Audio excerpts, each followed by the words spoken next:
What's going on, everybody? Mortem here, this time bringing you what I would like to see from Dragon's Dogma 2. So, if you missed the recent announcement, Dragon's Dogma 2 is confirmed to be in development. Now, I will say, before we jump into the rest of this video, I imagine it is very early in development. I honestly think they probably just got started. This is primarily because the announcement was basically just that. It was an announcement. There was no trailer, etc. It was basically just, hey, we're finally working on this. So, simply because of that, I would not expect this game to release anytime soon. And as such, I think there is really no telling exactly what they have in mind. But previously, I had done a review after 100% for the original title, Dragon's Dogma. So I thought it would be fun to kind of revisit that and talk about mechanics, etc. that I would like to see improved. Now, if you would like to know more about Dragon's Dogma, I will link that review down below, which will give you full details of that game. Whereas in this video, we're just going to be talking about the things that I would like to see improved. So first and foremost, I would like to see the main story told in a better fashion. As I mentioned in my original review, the main story of Dragon's Dogma is a great story, terribly told. It gets good once you get all the pieces together, but it's very disconnected, disjointed, and you spend most of the game having no idea what's going on, which doesn't really alleviate itself until the very end of the game. For Dragon's Dogma 2, I would genuinely like them to tell a great story here and present it in a way that is also great. So from there, the classes, I think more of them need to be useful. So in Dragon's Dogma, there's 9 classes in total that you can switch between. The problem is that some of them just don't get used because they're not very useful. Now, I think the prime example of this is the advanced melee class, the Warrior, which is your two-handed class option, which sounds really fun until you realize that when you play with a two-handed Warrior, it is incredibly painfully slow. And unfortunately, there's just very little you can do to speed that class up to make it a more enjoyable experience. Now, that's just one example of the several issues that there are with the classes. In fact, just straight up Fighter and the Magic Archer and the Archer in general tend to be the most popular classes in Dragon's Dogma as a result of them just being the most fun to play more often than not. So I think Dragon's Dogma 2 should put a big emphasis on trying to either revamp the class system or make the classes themselves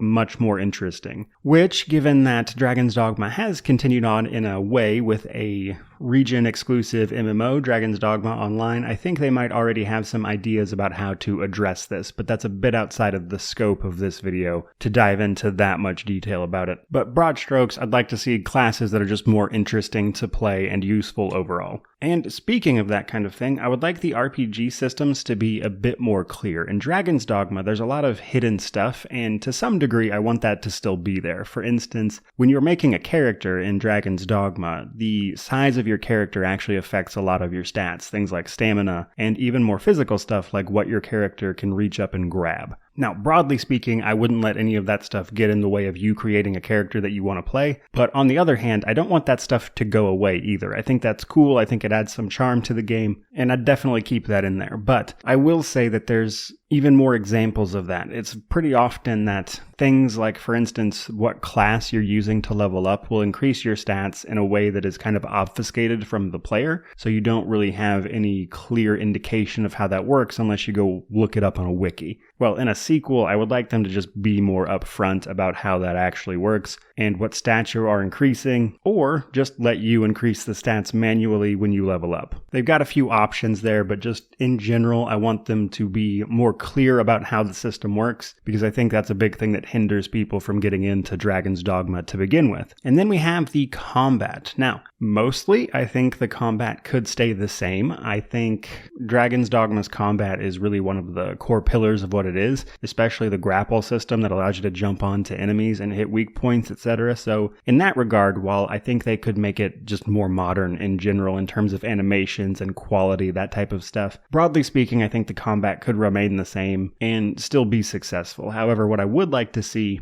is just a broader variety of what we already have available to us in Dragon's Dogma. I think if they expand things like weapon types, enemy variety, animations, etc., then they would be in great shape, as Dragon's Dogma has the core of a good combat system already, and if they just add on to it and increase the variety, I think they'd be good to go. Especially when it comes to the enemy variety, in my opinion, as Dragon's Dogma has not a lot of enemies, honestly. In fact, most of the higher level enemies are simply reskins of the lower level enemies that now do more damage and look a little different, but are basically the same enemy, such as harpies and snow harpies, for instance. And then there is the pawn system. For the most part, I think they could just bring this forward into a new game and it would still work pretty well. Obviously, maybe update some of the specifics about how it works, but in general, I think the system as a concept is great. In Dragon's Dogma, you are in control of a pawn as a party member who you can actually let other people take on their adventures in online mode, and then that will actually teach that pawn about that quest, which means when you get to that quest or another person is running around with your pawn, we'll then get information from your pawn about how to approach that quest. And as a concept, really cool. It goes a little deeper than that. They actually learn how to fight from you. They become more effective in combat based on what you're doing. So cool system. I would just bring that forward. However, I also think just straight up co-op would be a really good time. I don't know if they'd want to take it that far, but this is the type of game that I could see benefiting from co-op, especially with the way the combat actually works. I think coordinating with another person about who's grappling what monster and who's attacking what weak point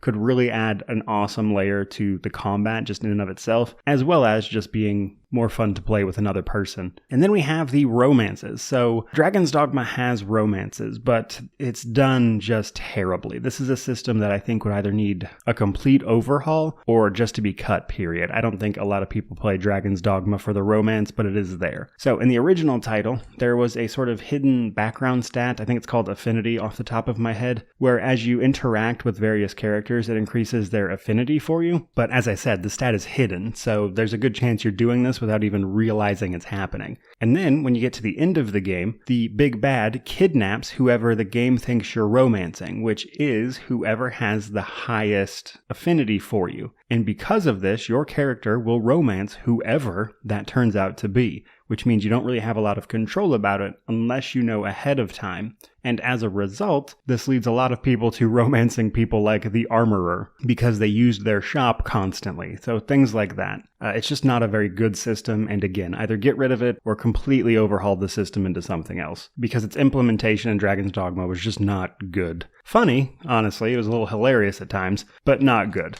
And then last but not least, the location. So Dragon's Dogma takes place in a country called Grancis, or a duchy, something like that, whatever you want to call that landmass. However, there are other parts of the world that we hear about but never actually see. So I think a sequel could easily take place in one of those other locations, or as an alternative, if they want to keep it in Grancis, I think they should scale it differently. So the world of Grancis is actually pretty small. It's mostly made larger by the fast travel system, which is essentially you dropping stones that let you then use an item to teleport back and forth to them. But the size of the world is really down to the fact that you have to travel most places by foot, but once you get past that and once you get all the stones set up, it's actually a very small world. So if they want to stay in Grancis, I think they could just scale the entire area differently, or maybe show you a different part of the country, something like that, to just make it a larger game area, because what's in Dragon's Dogma is actually quite small. And then my last point is the Waystone System, or the Portstone System if you want to use its official title. I don't necessarily mind this, but I think a more traditional fast travel system would be more useful, as again, a lot of the travel in Dragon's Dogma is really down to this clunky system. And on one hand, it lets you put a teleport stone wherever you want, which I suppose is nice. But in my opinion, I think it would be great to have just a few set fast travel points, or maybe use a sign system like The Witcher 3, for instance, where you have to go to a fast travel site to then travel to another one.